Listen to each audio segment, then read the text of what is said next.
Espacio semanal en colaboración con Eusko Ikaskuntza. Juan Aguirre, Egunon. Egunon, Xavier. Nos traes hoy un tema de esos que a la prensa nos encanta, lo que es que a veces nos encanta demasiado.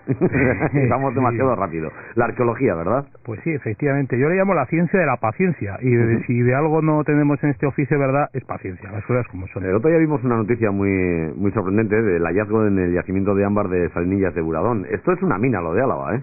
Pues sí, el subsuelo de Álava, desde luego, es como un libro abierto, porque allá donde meten la pala y salen maravillas que nos descubren cómo era la vida, pues el pasado más remoto, como era la vida hace millones de años, como estos hallazgos de Salinillas, pero también nos descubre cómo eran las primeras civilizaciones humanas que pasaron por aquí o que aquí habitaron, ¿no? Y de esto último es de lo que se encarga la arqueología. Tenemos hoy un nombre ilustre, además, con nosotros, Eliseo Gil Zubillaga, director de la excavación de Iruña Velella. Eliseo, bienvenido. Egunon. Egunon. Bueno, uno se imagina un arqueólogo como Indiana Jones. Digamos que es un lugar común, pues muy habitual para empezar las entrevistas, ¿verdad? Bueno, sí. Lo tenemos asumido, no pasa nada. Ah, sí. Va con la profesión. Pero ¿dónde está la realidad del oficio, más allá de esta imagen tópica de las películas? Efectivamente, la realidad puede ser a veces muy prosaica, otras no, otras se puede tener, digamos, pues la inmensa fortuna de participar en hallazgos de esos relevantes, ¿no? Que a veces se producen.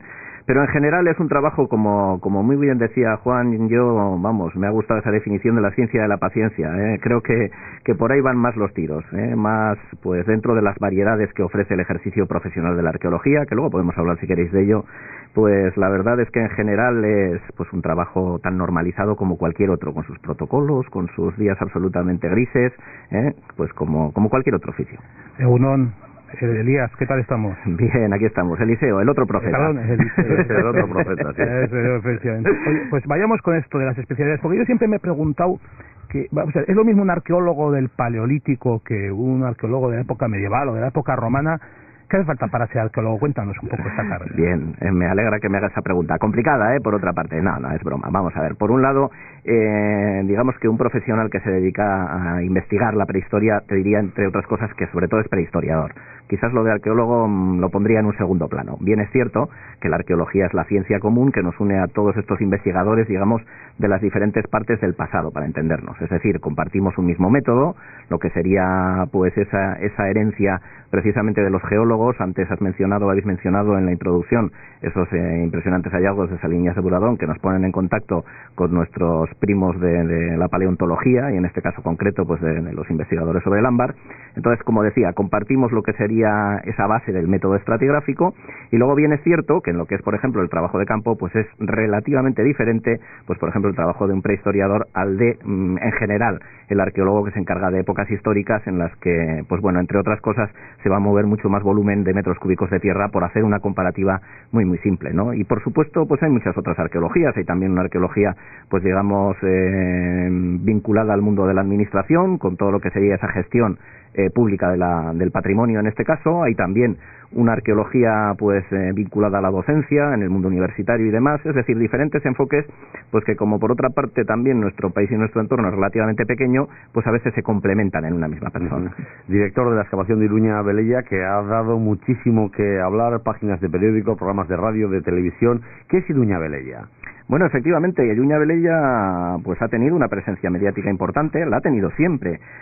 Tenemos que tener en cuenta que en primer lugar es un conjunto, un enclave arqueológico, un gran yacimiento, muy cerca a nuestro y por otra parte muy alejado, ¿no? Es decir, lo tenemos mediáticamente a veces pues con una sobredosis, digamos, en determinados periodos del año, y por otra se nos olvida pues que estamos ahí a 10 kilómetros al oeste de Vitoria-Gasteiz, y que es un lugar clave pues para varias cosas, entre otras para entender sobre todo lo que fue el primer milenio antes de Cristo, es decir, esas etapas de formación de lo que se pueden llamar culturas indígenas o prerromanas si se prefiere, y quizás por lo que es más conocido y también evidentemente tiene un peso específico tremendamente importante para la etapa romana, es decir, para entender la etapa romana, para entender cómo aquellas culturas anteriores a la nueva potencia del Mediterráneo se interactúan con esta y cómo se configura por primera vez un mundo urbano en el País Vasco, pues es absolutamente, digamos, indispensable el estudio de Iruña Velella. ¿Quiénes vivían en el liceo en Iruña Velella? ¿Cómo era la vida en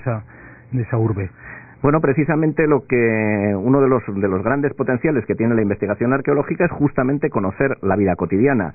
Y cuando pusimos en marcha pues las investigaciones de Iruña Velella ya hace unos cuantos años, en el año 94 ni más ni menos, al principio pues a través de aquellas campañas estivales que se financiaban por Diputación Foral de Álava, y desde el 2001, inicios del 2002, pues ya con este programa que llevamos a cabo, este plan director, patrocinado en este caso por Euskotren, con la colaboración también, por supuesto, de la institución foral y otras entidades y empresas, como decía, nos planteamos poner el acento en lo que sería el estudio de la vida cotidiana, y yo creo que nos está dando pues muy buenos resultados para acercarnos a conocer cómo fue, antes lo he mencionado de soslayo, pues aquella primera urbe, aquella primera ciudad de la antigüedad alavesa, ¿no? En este caso concreto, por primera vez pasamos de un mundo de poblados, que es ese mundo del primer milenio antes de Cristo, a realmente un hecho urbano que también por vez primera para lo que supone nuestro pasado, pues concentra todo ese gran centro comercial, todos esos servicios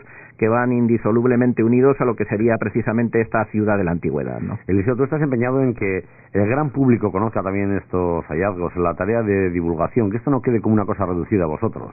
Efectivamente, digamos que esto es una tendencia que ya desde el siglo XIX se está intentando evitar que sea pues poco menos que digamos que un hobby para determinadas personas o reducido exclusivamente al ámbito académico. No, vamos a ver, en el patrimonio en general y en Iruña en particular, pues estamos trabajando precisamente sobre patrimonio público, conviene siempre recordarlo, y digamos que una de las labores fundamentales de cualquier proyecto de estos es socializarlo, es que los resultados lleguen al final al destinatario último, que es la sociedad, así en mayúsculas, ¿no? Esto que puede parecer un brindis al sol, pues realmente yo creo que es uno de los temas absolutamente importantes, el llegar al público, el hacer comprender realmente pues lo importante que puede ser a todos los niveles para comprender nuestro pasado, para comprendernos a nosotros mismos, y cómo no también pues todo el potencial que tiene el patrimonio también para generar recursos. Estamos afortunadamente ya desde hace unas cuantas décadas en nuestro entorno inmediato, desde hace más tiempo fuera, pues comprendiendo el valor que tiene el patrimonio como uno de los recursos más, por ejemplo, para el turismo cultural, por poner un ejemplo muy concreto. A mí me gusta mucho esto que hacéis en el mes de septiembre, que me parece primero divertido, humorístico y además muy didáctico, que hacéis en Iruña Velella el mes de septiembre para enseñarnos cómo luchaban los romanos, etcétera. ¿Vais a seguir con esta línea? Por supuesto, de lo que se trata es de articular todo tipo de acciones, precisamente eso, ¿no? Para llegar a públicos diferentes que quizás pues no se acercarían a un formato pues absolutamente convencional, a una visita guiada o una visita a unas ruinas, que puede que después también, ¿no? Precisamente por el gusanillo que se pueda despertar aquí. Y como bien dices, efectivamente, en los Ludi Velellenses, que se celebran, lo llevamos haciendo ya 5 o 6 ediciones en este año, en el mes de septiembre, pues lo que se trata es eso, de conjuntar por una parte lo que sería pues ser totalmente rigurosos en cuanto a contenidos, en cuanto a recreaciones, y ofrecer al público, digamos, una serie de escenificaciones, una serie de representaciones, pero también una serie de contenidos históricos pues perfectamente asumibles y consumibles, ¿no? Si se me permite la expresión. Eliseo Gil, no quiero pasar de puntillas una cosa, una autocrítica también. Hemos dicho que a veces nos gustan demasiado estas noticias, estos hallazgos espectaculares. Todo lo relativo a las primeras inscripciones en euskera, ¿os han hecho pupa? A ver, no, digamos que aquí lo que ocurre es que los ritmos son bien diferentes, es cierto. A ver, no se puede pretender generar una serie de hallazgos que tocan temas tan sensibles, sobre todo para nosotros, como pueda ser la propia identidad, como pueda ser el idioma, como pueda ser la religión, y pretender que esto pase desapercibido. Es decir, lógicamente la criatura tiene una vida propia y los medios de comunicación al final, en muchos casos, generalizando con lo peligroso que es eso, pues siempre se va a ese gran titular, ¿no? Al más antiguo, al más grande, al más alto, o en este caso pues la primera vez que, ¿no? Digamos que eso existe. Lo que hay que intentar es, pues bueno, todos tenemos muchos deberes que hacer y muchas cosas que mejorar, pero bueno, pues en definitiva, pues que tener mucha paciencia, porque como decía Juan Aguirre al principio, esta es esa ciencia que necesita pues mucha calma para poder generar esos contenidos históricos, pues y que se puedan difundir con todas las garantías. Claro, es que lo habitual no es noticia, por eso nos gusta lo otro. Ahí estamos. Totalmente comprensible, por otra parte. Eliseo Gil Zubillega, director de excavación de Iruña Velella, muchas gracias por haber estado con nosotros. Un abrazo. Hasta la próxima. Juan, nos has traído un invitado de lujo, ese recasco. Merecía la pena, ¿eh? Hombre, claro que sí. Un abrazo y que nos dé muchas alegrías todas esas excavaciones, y Álava en general, ya decimos, tiene un subsuelo que nos lleva unas sorpresas. Un abrazo, Juan. Vale,